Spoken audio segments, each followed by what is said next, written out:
Hello everyone, my name is Eric Merritt with HomeSmart Realty. I wanted to share with you something that I've been talking to a lot of home sellers when I go visit them, and they tell me they're thinking about selling in a year or two or even 3 years, and I question in the back of my mind, most people don't know the things that realtors or other people like mortgage lenders and economists know. So I ran into this about 3 weeks ago from a lender called Movement Mortgage, and I wanted to share something with you called the bond yield inversion curve. This black line right here is a 2-year, and then the 10-year is the brown line. Now there's been 5 places from 1976 to 2018 where we have had the bond yield where the 10-year has gone below the 2-year. And when that happens, a correction or a recession has always followed. So the first time was around 1978. In 1979, we had the second big oil crisis. Inflation was really high. 1980, 81, 82 was very bad economically. Interest rates were as high as 18.4% in October of 81, just after I was 10 years old. And the next time was right before the 1989 S&L crisis. We had it where the 10-year went below the 2-year. The next time was late 2006, when housing prices were very high, escalating. In 2003, 4, 5, and 6, I had no idea, well before I became a realtor, I had no idea why housing prices were going up so fast, and very dangerously fast, as we all found out later. That anything that's about over 20%, over 15, 20% appreciation cannot sustain itself. It has to come back down.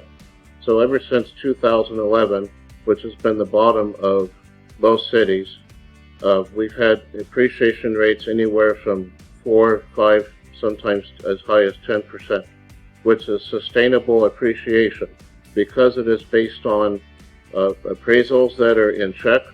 Appraisers cannot overappraise a property just because someone needs a high appraisal to get a deal done. Now it's because they have to show actual facts why that house is worth what it's worth. Is it because of where the location? Is it backing up to a busy street? Are there other amenities like a pool? Does it have any upgrades inside?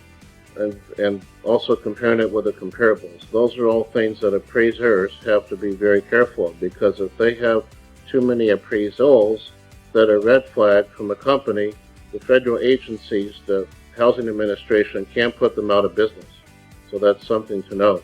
Also, we have stated income loans are much less prevalent. There are stated income loans out there, but nowhere near the amount that we had in 2003, 4, 5, and 6. So people actually have to verify their income, and that's the way it should be. In my opinion, if someone's house payment or rent is more than 35% of their take-home, they shouldn't be renting or buying it. That's just my personal opinion. But anyway, so I wanted to share with you these different parts of history, because now we are going back to that. So I wanted to share. Okay, right here is the 2019 graph where the 10-year is meeting the 2-year once again. So if a correction does come, I believe it'll be 2021, but it won't be nothing like what we had before. Housing prices, I mean, yeah, they can continue to go up, and it's going up at a steady rate, at a sustainable rate.